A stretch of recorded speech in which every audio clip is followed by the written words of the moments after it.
Hey folks, back with another little video. This time we are looking at the Skyjiro Forge Taka-Chigai Katana. One of my prized possessions, the first real serious katana, the first real serious sword I ever bought in my collecting, the second sword I ever bought in my collecting. This sword goes back with me to July of 2014. Shortly after I began this collecting journey, I did a lot of homework, I did a lot of research, and I settled on this particular model. Again, for aesthetic reasons, a good instinct. It ticked some of the boxes that I wanted. Reading from Swords of the East right now, it is a dojo grade, which is different levels of awesomeness that Skyjiro has on their website. It's a Shinken. It weighs 1 kilogram. Overall length is 104 centimeters, 40 inches. It's a 28.4 inch blade.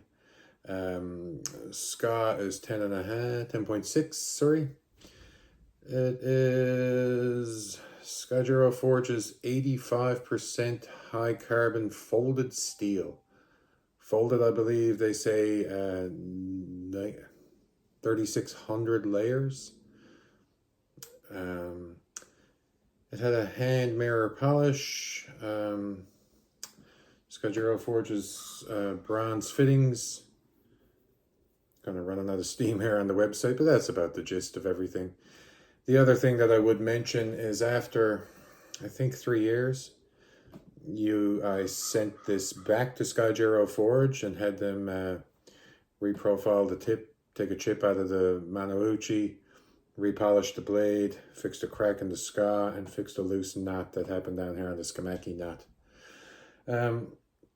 They did an amazing job. Again, like I always say, if you hop in your Wayback Machine and go way back into my videos, you will see a video when this was brand new. You will also see a video when I sent it back, the before and after of the Skyjiro Forge's sharpening service. Let's start on the friendly end of the sword and have a look at some of the appointments that make this sword Taka-Chigai. I should throw in that Taka-Chigai, which I'm probably horribly butchering the pronunciation, means cross feathers. So if we have a look, we'll notice that right off the bat, on the Kashira, we have a feather, and we're going to be seeing the feathers as a recurring motif, given that it is here as the Manuki on both sides of the sword. It is also the crossed feather on the Suba,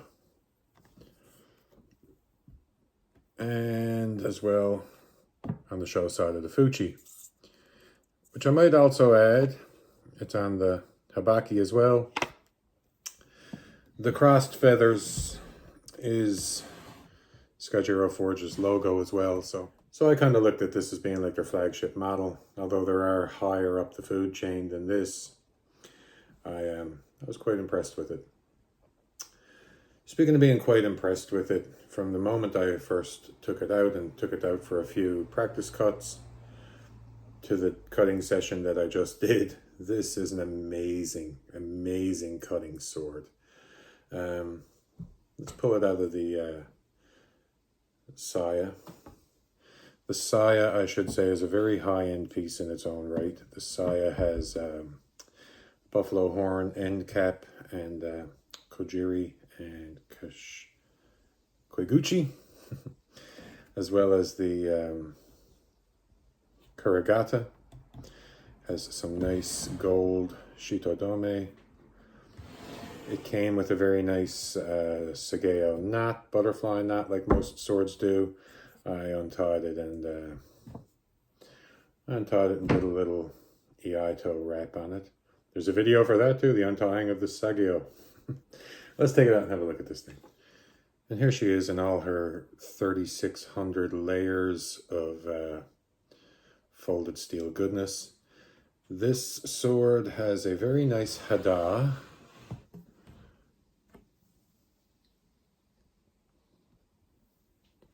Which never really shows up too well on the camera. I will try though.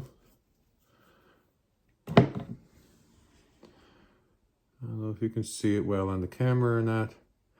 But it has a nice wood grainy looking finish to the steel. It also has a clay tempered hamon line, which is a very straight hamon line. They call it a Madare hamon.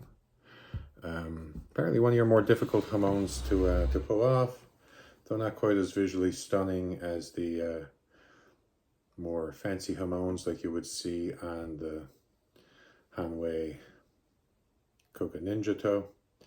But still, functional and awesome. Maintains a very sharp edge, which it has right now. Incredibly sharp. You want a phone book paper? Yeah, you want a phone book paper. Give it a try.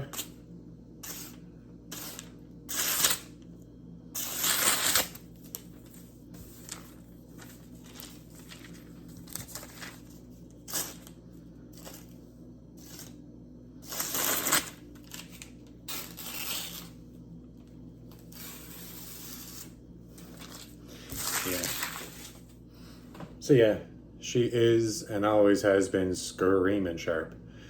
Not just sharp, but a very good geometry to the blade, incredibly flat grinds to it, cuts through the targets with minimal effort. Just to show you what I'm talking about, I'm going to bring you out to the stump in the backyard and I'm going to show you a cutting session that we just did with the Skyjiro Forge Taka-Chigai Katana, starting right now. This time it's going to be the Skyjiro Forge Taka-Chigai Katana.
Yeah, there you go. No slouch on the pool noodles, no slouch on the paper cups, no slouch on anything, man. This sword cuts like a lightsaber. Handles very nicely, looks awesome. Again, the second sword that I purchased, the first serious quality sword that I purchased, still to the day one of the top swords in my collection, one of my prized possessions that I'm very pleased to own and very pleased to share with you guys. Hope you enjoyed this video, and as always, thanks for watching, folks. Bye.